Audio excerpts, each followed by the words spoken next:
Hey there, and welcome to the A.D.K Rock and Metal Network. I am Dave Duz, and joining me today I can't speak, is Andy Edwards from Pneumatic Grain and Kirk Allen from Screen Blast Repeat. How you guys doing, Andy? You right? Yes, fine, thank you. It's Not not early morning for once, Yeah, I is was it? going to It's, say it's, it's it's the an sun's evening for shining. once. It's a nice evening midweek. So yeah, I feel a bit more refreshed than our early Sunday morning sessions. Yeah, looking forward to what we're going to do today. Kirk, how are you? Yeah, one of the 2 days during the working week where I work from home. So I've not left the house today. But other than that, good. Yeah, looking forward to reviewing some revivalist new wave of British heavy So metal. what are we doing today then? Yeah, so this is a London-based band with members from Hertfordshire. They're called Tempest, and they released their debut album on the 18th of May called Hyperbolized. And it's Hyperbolized. hyperbolized, sorry, from the word hyperbole. And yeah, they're a quartet, and it consists of Matteo Lucetti on drums, James O'Connor on guitars, Luke Gould, who's on bass and also plays rhythm guitar, and Joe Curtis or Joseph Curtis, the vocalist. So yeah, debut album coming out. We've all given it a listen, and we're going to give our verdict. Okay, well, we'll take it in turns because we were Charles, as I said, 18th of May it's coming out. So, Andy, as you are the A in the ADK, take us through what you thought about this album. Yeah, big fan of this band. I should have checked before we came on. Was it last year's Metal to the Masses 2024 or was it 2023? 24. Yeah, got So to it the was last. final, didn't they? Yeah. So they competed last year at Hitchins Metal to the Masses competition. Really impressed me because I think we discussed them beforehand, before the event, and I think we all came to the conclusion it was a band that we hadn't heard of, but judging by the name, we were right with the genre, sort of traditional British heavy metal, and that's exactly what it is. So I was really looking forward to this, highly anticipated. I was very pleased when Joe Curtis, the vocalist, contacted me and said, "Do we want to review it on the channel?" And I said, "Yes, absolutely." So really enjoyed listening to it, and as I said, looking forward to it as well. In summary, it's very well produced. The songs are straight to the point, easily accessible British heavy metal. There's a bit of Iron Maiden, early Iron Maiden, sort of 80s, 90s Judas Priest. They're the influences mainly from the musician, from the songwriting point of view and the guitars. But it's the sort of music that does enjoy and should have sort of flamboyant solos. And James O'Connor is an excellent guitarist, and it's got catchy, memorable choruses. So it's a really good album to listen to. Very easy to get into, and you'll be, the songs will be in your head after one listen. I don't know if you would agree with that, Kirk, because I know you haven't had a huge amount of time to digest this one. But again, I hope I'm right in saying this. I've got 8 songs, but then we did have like a we transfer download, so that there's always scope for the sort of things to go missing. But I've got 8 tracks, might not be Yeah. in the right order, the albums, but I'll just listen to them randomly, 3 or 4 times. But majority of them I have heard live. 3 of them have been previously recorded by the band, sort of, and I'm sure they've been re-recorded for this album. But some very familiar songs on there. A couple of new ones that don't strike home quite as much with me. Don't resonate as much as me. Maybe because I don't know them as well. But there's some absolutely cracking songs on there. Hyperbolized, the title track, is probably one of my favourites.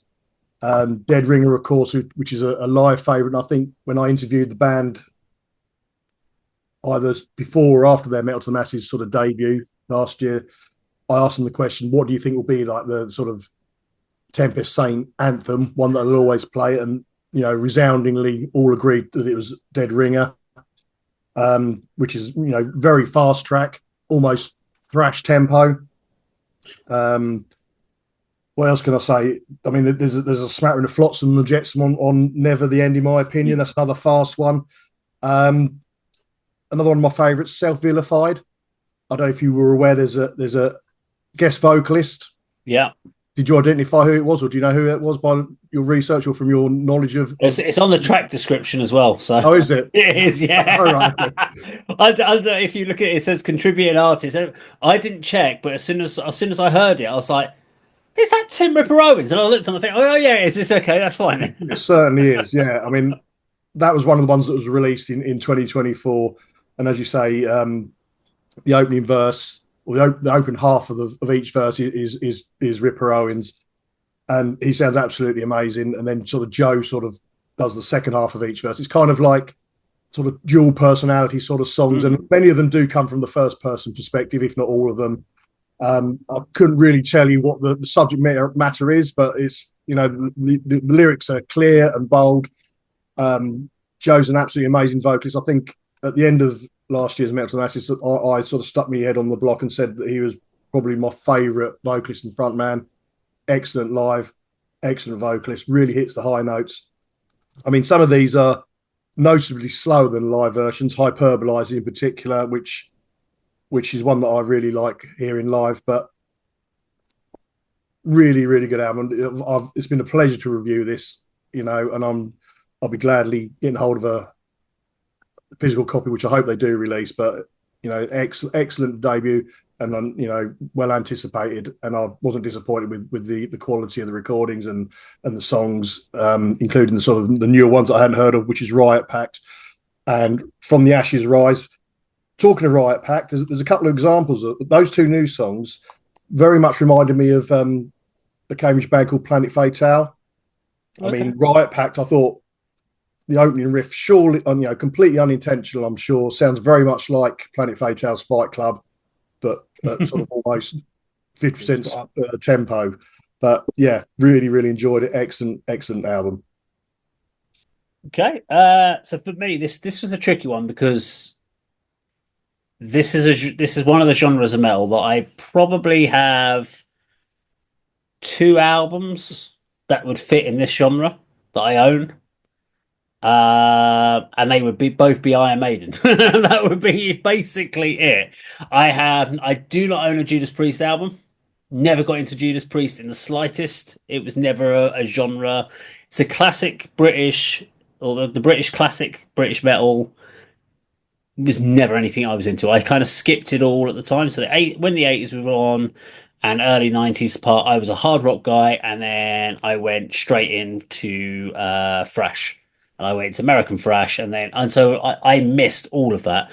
The only thing I had from the British scene was basically going to be Sabbath, and then so it was all kind of a complete mix for me. So this is an album that's not really targeted for me. So when I went into this kind of going, oh, right, okay, I need to do this album. We need to listen to it, but it's not. This is not something, and I'm being honest about that because it was not something. Whereas in your case, Andy, and there was Hyperbolized. I had heard this song live, and I already knew that where it was going to go with this song, and it sounds great, and it does. It's classic '80s metal, um, and it sounds what it sounds interesting for me about this whole album as a whole is it doesn't sound like a 2025 band doing an 80s album. It sounds more like an 80s band doing an 80s album. Because you know how you have all those the new metal influences, the metalcore, all that, and then these bands try to do an 80s sounding classic British metal sound, but they can't quite get away from doing pinch harmonics and doing all of the little cliches of all the other little genres that have happened in the last 45 years. They didn't do any of that in this case. I mean, the production in a lot of ways is a lot better than what you could hear in a lot of 80s albums because it sounds a lot cleaner in the digital sense. You haven't got that analog vibe to it, but it sounds like an 80s band, which I think is great. I actually like the fact that you've got a modern band doing an 80s 80s style album. I do think Hyperbolized, which is the first track on the album, is the wrong track to start the album with because it's got a very nice intro, but I'm like, this is your statement piece. This is the first, if you were putting a CD on, this is the first one. This is your statement of intent. And I'm like, this is a mid-tempo song. This isn't even. Whereas if you listen to Never the End, which just slams in and is brutal, you're like, that should have been your first track. Then Hyperbolized, Impersonal, just because you want that statement, that first song kicking in, bam, in your face. It's one of the reasons with Telescribe, Raising the Dead is the first song on the album because it was like bam in your face. You go for power. But it sounds great. I love the harmonized vocals they've done with so Joe does as well because there's a lot of harmonizing and layers that he puts in on these choruses and they sound great. Riot Pact, yeah, really enjoyed that one. Great range. I think with Self Vilified, I loved what was going in. It's a bold move to go in and open with a solo. to kick a song off and just launch into a solo. You're like, Yeah. okay, that takes some balls to do that, and I love that. And then of course Tim Ripper Owens kicks in. I was like, fuck, my ears picked up there. But Joe's a great vocalist, but it does show you who that Tim Ripper Owens is. A fucking phenomenal vocalist. But what it did, there was just something about like the expansiveness of the voices. So Tim Ripper Owens felt like he filled up the whole, like a massive, massive room. And then Joe's vocals felt like it filled up a broom cupboard in size worth of. I don't know. It just didn't feel quite as full and as loud. I've noticed that on the song. His vocals are great. I don't know what they did with Ripper Owens' vocals over this because they sounded massive. I don't know if there was an effect on it they added to it or it just sounded just bigger Can I overall. jump in there, David? As Yeah, far as I know, it might be to do with the way this song was put together. I'm pretty sure I'm right in saying that Tim Owens is based in America, and his vocals were recorded remotely and then sent over electronically on it could file. be a Whatever. microphone or Yeah, so they're not in the same studio, so it's going to be yeah. very hard to sort of marry them up and get them sounding, Hmm. as if they were recorded together. Is my guess on that one. But I mean, you're the one with the sort of technical ear. To me, it just sounds like a great track with two great vocalists. I didn't notice a sort of difference in the production value of the Yeah. vocal tracks, if It that's the could right just phrase. simply be the microphone. It could be the microphones and the amount of signal that those microphones get in. There we go. I wouldn't really know much about that until you actually look at their setups. But if Tim has got an amazing microphone, like one of these like 2 grand microphones that you can see, which can actually capture all the different frequencies, and if Joe had a different one that wasn't able to capture as much of that, that could have a reason on it. And also if they had any pre effects that were done on it, but. Apart from that, from the Ashes Rise, I really like the fact it had a completely different groove to everything else on the album. So I liked that was there. I thought the Curse just sounded very dated to me. The Curse was just sort of like it just sounded, whereas all the other ones sounded like great 80s songs, that just felt like a album filler of an 80s album. So it didn't really stand out like the rest. Weirdly for me, Dead Ringer just didn't resonate with me in the slightest. I was like, that one I've literally put no notes down for it at all because I was like, eh.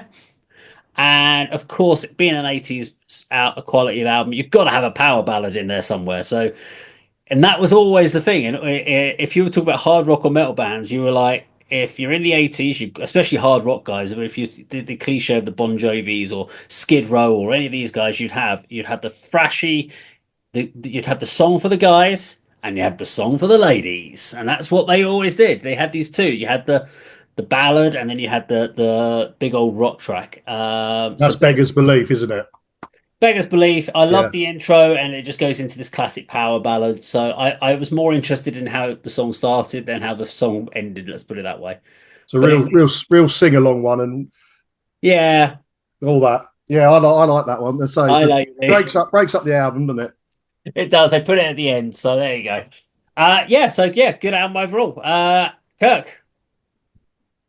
The Tempest saying candid, aren't they, that they want to revive new wave of British heavy metal. It even says that on their YouTube channel.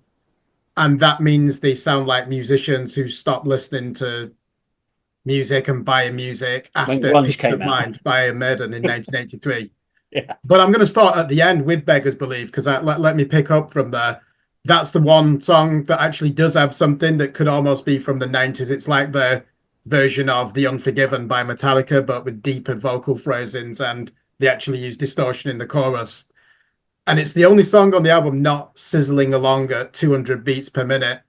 Good ending, though, with that poignant line, I found myself wanting to be there alone. But to me, there are 3 standout songs on this album. Some of them, Dave, you won't agree with. But I think we all agree track number 2, Never the End. Best song when I've seen them play live as well. You can feel the excitement in the fast finger fretting work, of James O'Connor. Judas Priest fans are going to love this. The tempo and tenacity of the song. It also contains the finest chorus of this album. And he's actually closer to the baritone range, Joe Curtis, in this song.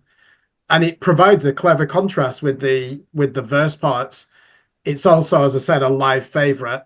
And I really like the tasty guitar solo, work through the scales in this. It just reminds me, when you see wind rippling through a cornfield. It's quite beautiful, isn't it, when you see it? None of the corn stalks are uprooted, and there's a real beautiful symmetry to it, like a Mexican wave. So I really enjoyed that. Self-Vilified, I agree. Definite standout track with Tim Ripper Owens.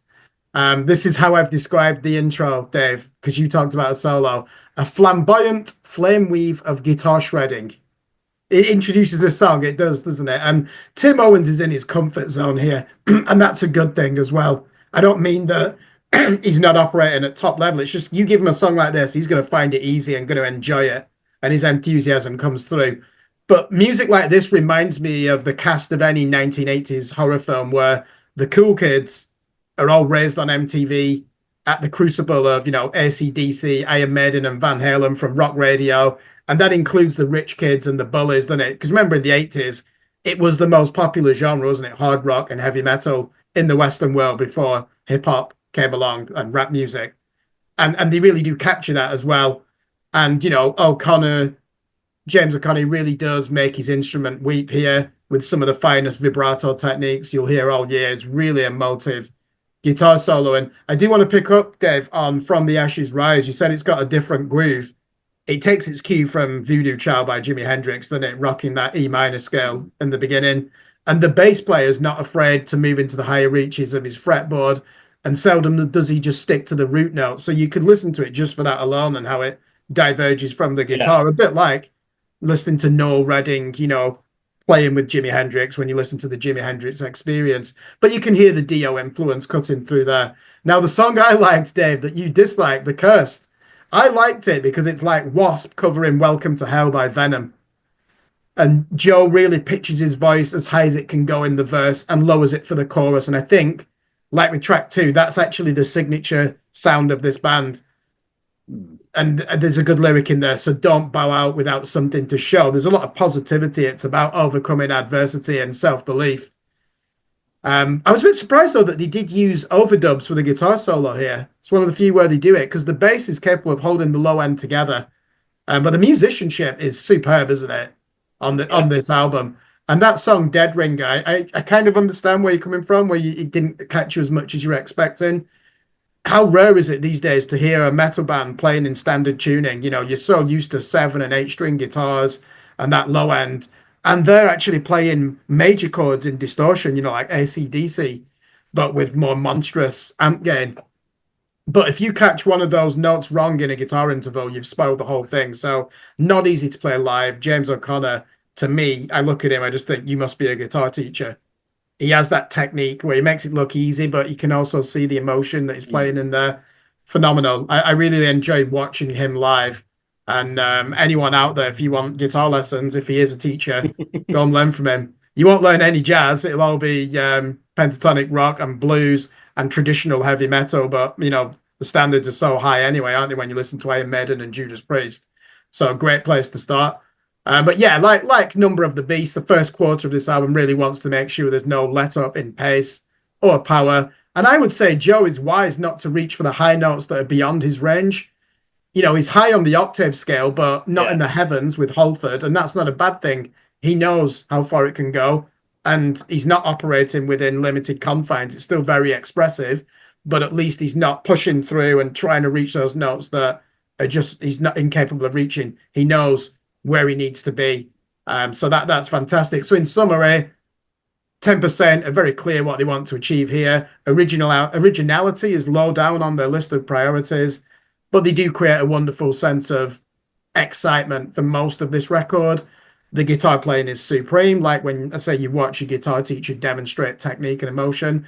And the album is easy to like. I didn't have to work hard, to get into it. There's 8 tracks, high tempo rock music with a traditional heavy metal flavoring. You can't really go wrong. It's not going to change the world. It's not going to revitalize the new wave of British heavy metal. It's not going to bring it back. But, I do like that they're trying to do that. But if you think about how to bring back that kind of music, you need to be in a stadium playing at Wembley, don't you? That's what you aim for. And I don't see any metal band, never mind 10%, any metal band that has formed in the last 5 years. I don't see any of them being around, in 30 years and playing Wembley like Metallica or Iron Maiden could do, because the ecosystem has just changed so much. and it's so fractured. But yeah, overall, I enjoyed the album. So of course we need to give it a score. It's everyone likes to know what their scoring is. We used to do a random. We had our own scoring system, but we're going to make it easy for people. We're going to just do it out of 10 so that you can judge it yourself. So out of 10, what score would you give it, Andy? Um, because I'm not 100% in love with absolutely every track. I mean, many of them are absolutely bangers. I could listen to them all day long. Um, it's not the perfect, and I agree that there's a filler or two. The Curse is I much prefer live, to be honest. Although it's a great power ballad, Beggars Believe is one I don't listen to as often, but and From the Ashes is a sort of a new one that needs to be worked into my psyche. But strong 8 out of 10, absolutely brilliant album. Really, really enjoyed it. So 8 from me. I'm also going to give it an 8 out of 10. Although for a personal, if I was to say it personally, because it's not really my thing, I'd probably give it down to like a 6, but that's not fair to them because it's not aimed at me. So I'm looking at this from a what they're trying to achieve, the quality of the recording, the quality of the singing, solos, everything in there. As a piece of work, this is an 8 out of 10. Yes, I think, as I said, there's probably one. For me, it's The Cursed is a weaker song, but that's just a weaker song for me. As Kirk's already said, that's a stronger song for him.